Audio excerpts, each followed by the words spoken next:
Baik, bismillahirrahmanirrahim. Assalamualaikum warahmatullahi wabarakatuh.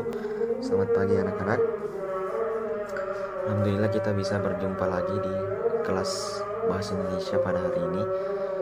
Minggu lalu kita belajar tentang apa itu unsur-unsur pembangun dalam puisi. Ya, jadi hari ini kita akan mempelajari tentang unsur-unsur buku fiksi ataupun non-fiksi. Sebelum kita ke materi, mungkin kita terlebih dahulu membaca doa dulu. Mungkin ketua kelas bisa ke depan memimpin doa.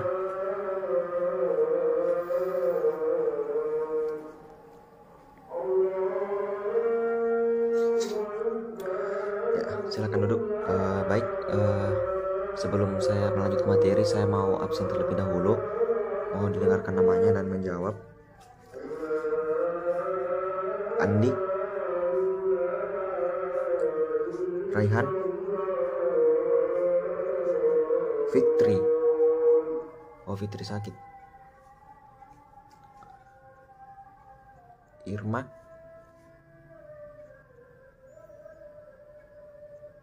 Fadil. Ya, mungkin sudah saya sebutkan semua. Jadi satu orang sakit.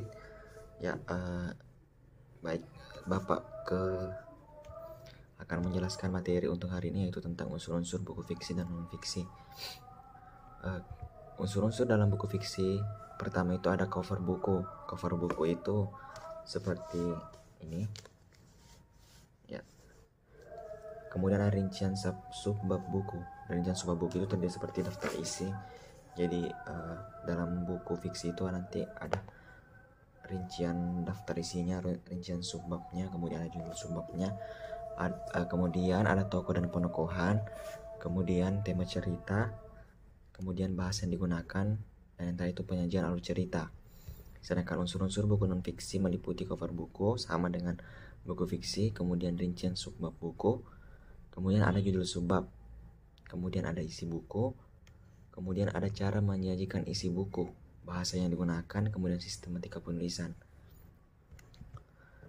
Langkah-langkah menyusun tanggapan terhadap buku yang dibaca. Yang pertama, satu, jenis buku. Jenis buku itu apakah roman, novel, biografi, atau yang lain. Kemudian keaslian ide. Buku itu apakah benar-benar merupakan karya asli dari pengarangnya atau merupakan jiplakan dari buku yang pernah terbit. Yang ketiga, bentuk. Bagaimana mengenai bentuk atau format dari buku itu. Apakah bentuknya kertas, ilustrasi cover, jenis huruf yang dipakai, dan sebagainya. Kemudian isi dan bahasa. Dilihat dari segi isi, presentator perlu memperhatikan unsur-unsur intrinsiknya, yaitu tentang tema, alur perwatakan, sudut pandang, dan sebagainya. Kemudian simpulan. Akhirnya seorang penulis resensi harus dapat menyimpulkan apakah buku itu baik dan perlu dibaca atau tidak.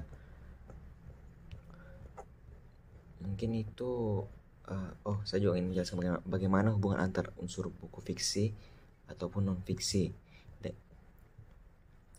Unsur-unsur yang sama-sama dimiliki baik buku fiksi maupun buku non-fiksi, yaitu sampul atau cover dan subbab dan judul subbab. Dalam hal perbedaan, buku non-fiksi memiliki isi yang ilmiah, aktual atau faktual, disajikan dengan bahasa baku dan memiliki sistematika penulisan standar. Sedangkan buku fiksi memiliki tokoh dan penokohan sebagai pelaku cerita, didukung dengan tema, disajikan dengan bahasa kreatif, biasanya tidak baku, dan dilengkapi dengan alur cerita yang beraneka ragam. Mungkin itu penjelasan materi. Nggak di DUC setelah ada. Ya, jadi dalam hal perbedaan itu terdapat buku non-fiksi